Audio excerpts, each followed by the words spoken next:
royal welcome to a new season of the Porsche Top 5 series. Today, it's all about the value, and we'll let the numbers talk. Please welcome Mr. Ted Gushue. Welcome to Top 5. My name is Ted Gushue. We're here at Stuttgart's Schloss Solitude, looking at 5 of the most valuable Porsches of all time. Join me as we take a look at them, starting at the bottom, going to the top.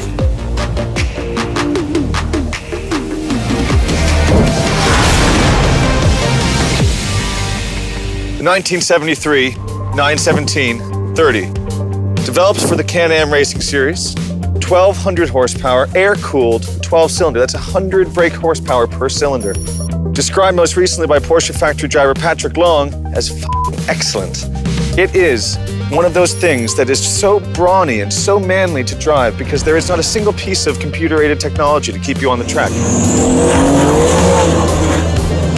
To my left, 200 liters of fuel.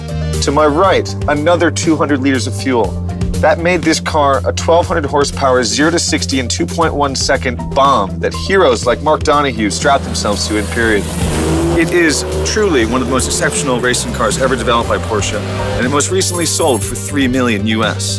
That's what makes it our top 5. Now we go into top 4.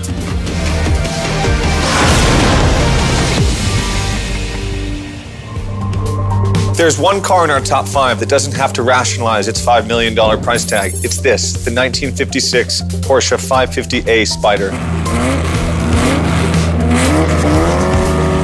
There's a reason they call it the Giant Killer. 1.5-liter diminutive engine with only 135 horsepower, developed as the first Porsche that was purposely built for racing. There was not a road car envisioned, even though James Dean made it quite popular. It was almost immediately victorious, winning its 1956 Targa Florio entrance outright against cars with 2 or 3 times the power. It was the David to the Goliath of the era, and that was what makes it our number 4. Now let's look at number 3.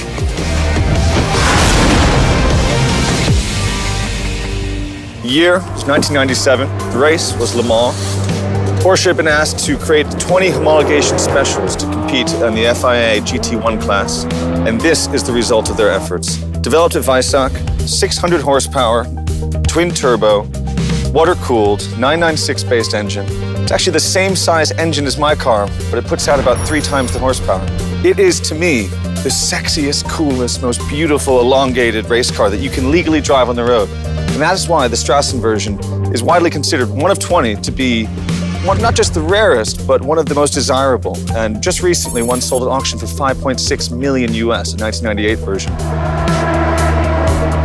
There's nothing like being able to drive a Le Mans road car on the street. And that is why the Strassen version is my personal favorite. But now we go on to number 2.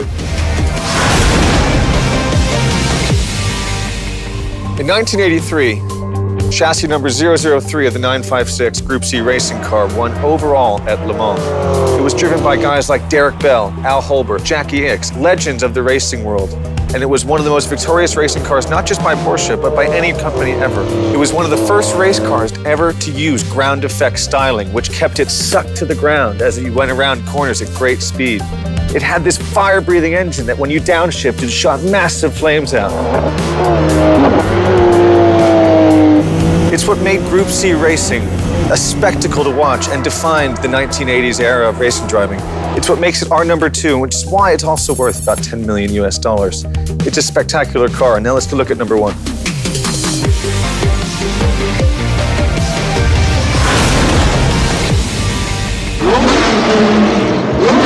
This is our number 1, the 917K. Master of Le Mans, Golf liveried, made popular by Steve McQueen in the film Le Mans. It is one of the most iconic racing cars in history. Racing driver Derek Bell was offered one of these after his racing season with Porsche for £5,000. At a time when a house cost about £7,000. He famously told me, if I came home with a racing car and a newborn baby, I would have been divorced in a week and a half. Unfortunately for him, it is now worth $14 million US, and it is one of the most exceptional racing cars in history.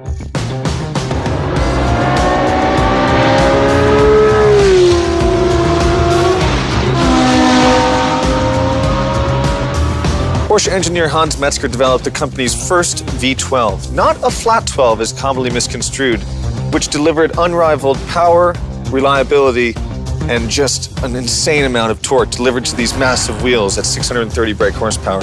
Its slippery aerodynamic body paired with that massive engine is what allowed it to go over 220 miles an hour in the Mulsanne Straight at Le Mans. It is, to me, one of the greatest racing cars of all time.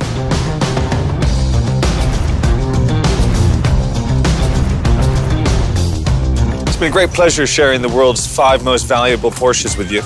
For now, though, I have to head off in the most valuable Porsche to me. It's this one right here. See you guys next time.